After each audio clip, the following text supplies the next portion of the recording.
Welcome back to Let the Quran Speak.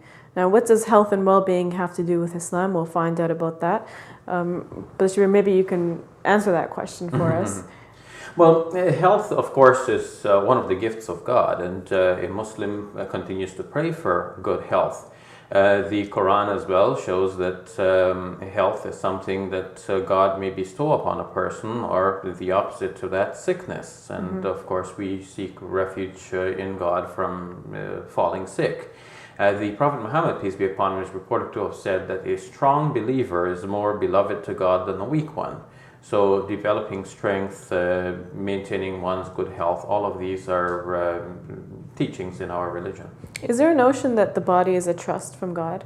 Because I hear people saying this often. Yes, it's a basic Islamic principle that in fact everything we have and consider to be our own really belongs to God, and we're just simply safeguarding it and keeping it to hand it back over to God when this is demanded. So even the bodies that we have, there's a saying in which the Prophet Muhammad, peace be upon him, says that your eyes have a right on you that you should give it some sleep, and the body has a right on you that you should give it some rest.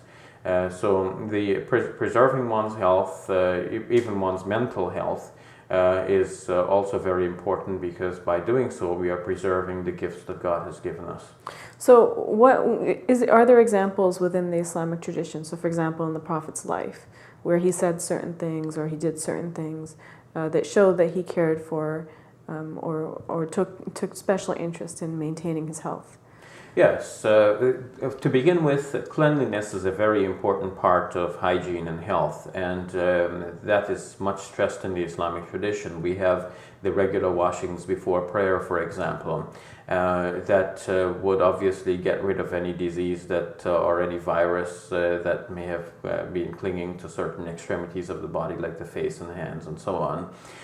We have the more general sort of washing that would be insisted upon, especially on some occasions like the festivities and the Friday, in preparation for the Friday prayer as well, or more generally as a recommended practice that one takes a complete shower or bath. This again will wash away any objectionable material that would have clung to the body. In stressing cleanliness, the Prophet, peace be upon him, is reported to have said that tuhuru shatrul iman. The cleanliness is actually a part of faith.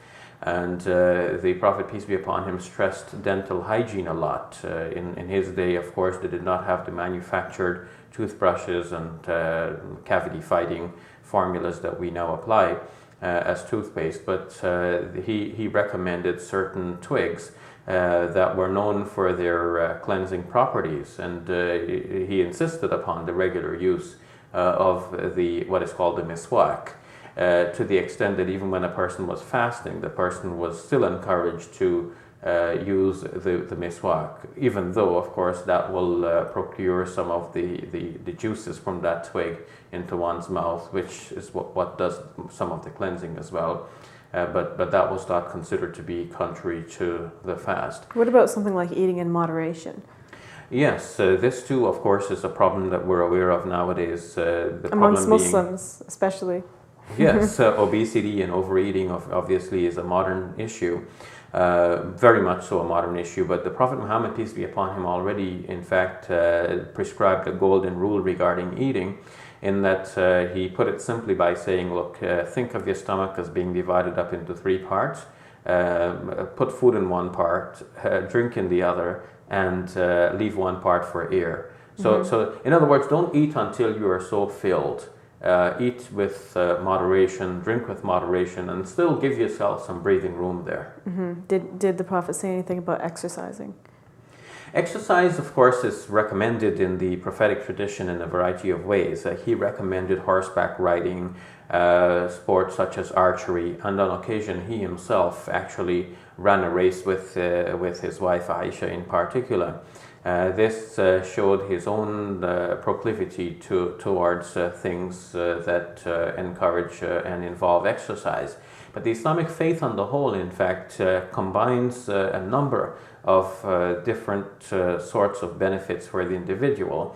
The prayers of a Muslim could have been a simple prayer in which a person sits in one place with legs folded, somewhat like like a person practicing some elements of yoga, meditating in a corner with no movement.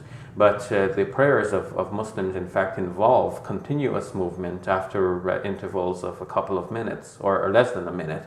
In fact, 1 minute of one's regular daily prayer would involve standing, bowing, standing again, prostrating all the way down on the floor, sitting up, prostrating one more time, and then sitting up or rising to another standing position, all in 1 minute. Okay. So this involves a regular and continuous movement, during which time a person is still meditating in all of these different postures. But continually moving and assuming the various postures means that the muscles of the worshipper continue to be active and continue to be at work. What about seeking out medical attention? Is that something that a Muslim would be recommended for a Muslim? Because some faiths might say, well, you leave it to God. You're sick. Kind of let things run its course. God is going to take care of it, or something like that. Actually, what is recommended in the Islamic tradition is that we do seek the help and the medical treatment, because there is a saying, لِكُلِّ دَاءٍ دَوَاءٍ, for every disease or illness there is a cure. Okay. And it is up to Muslims to find these cures. The idea of putting trust in God is not contrary to seeking the causes or the ways in which the help of God will actually be achieved. So if one uses medicine and gets better health, then one can say that God has cured me.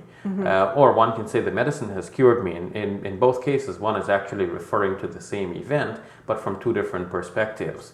So one can actually and should actually seek the cure, because that, again, we'll go back to the first principle we were discussing. The health is, again, a trust from God, and we should preserve it with everything that is within our disposal, unless something is prohibited for our usage. The Prophet suggested some remedies to some illnesses that were used, I guess, in his time.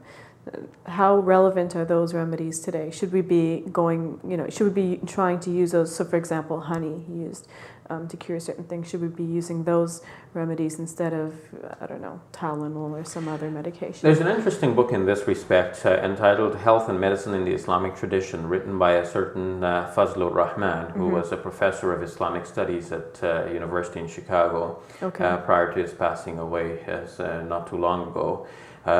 In that book, he cites Ibn Khaldun, who is known in Islamic history as one of the first persons to put forward the principles of how societies grow and develop and fall.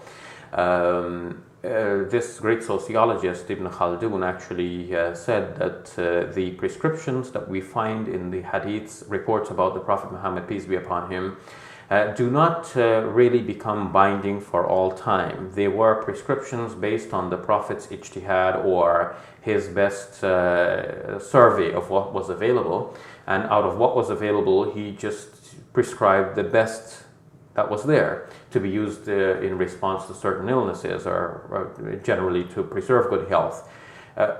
It follows from that whatever would be the best available in our times would be the fulfillment of the prophetic sunnah. That would be the carrying out of the Prophet's instructions to preserve one's health by using that which is reasonable and effective and available in our time. All right, thank you for that. You're welcome. We'll take a break. When we come back, we will look at the marriage ceremony in Islam.